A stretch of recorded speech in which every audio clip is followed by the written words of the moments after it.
संगीत से सजौले बानी हैप्पी बाबू बाजार से हर्ष पटना रिकॉर्डिंग स्टूडियो बसंतपुर। बाजार से हैप्पी बाबू प्रिंस बाबू हैप्पी बाबू बाजार से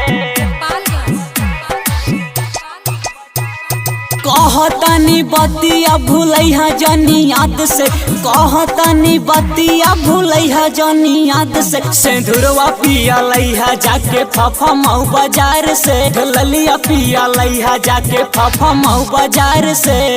कहतनी बतिया भूलैहा जनी याद से, सिंदूरवा पिया लैहा जाके फफा मऊ बाजार से, ललिया पिया लैहा जाके फफा मऊ बाजार से।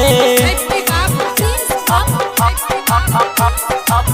बाजार से साटे लाठी गोलिया लीलार बाटे सुना, कर बाज मन दुख हो जाई दुगुना।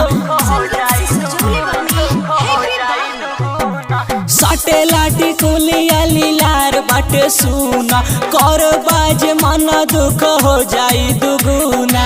लैबाना त मुहावा देखैया जानी बात, लैबाना त मुहावा देखैया जानी बात। टिकुलिया पिया लैहा जाके फफा मऊ बाजार से, पायलवा पिया लैहा जाके फफा मऊ बाजार से।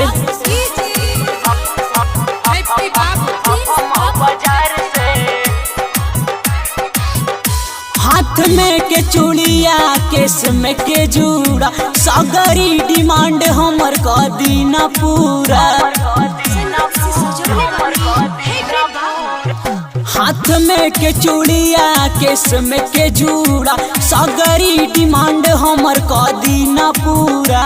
मासूम पवन भेंट होई न सवाद, मासूम पवन भेंट होई न सवाद। झुमकावा पिया लैहा जाके दहियावा बाजार से, सड़िया पिया लैहा जाके फफा हर्ष पटना रिकॉर्डिंग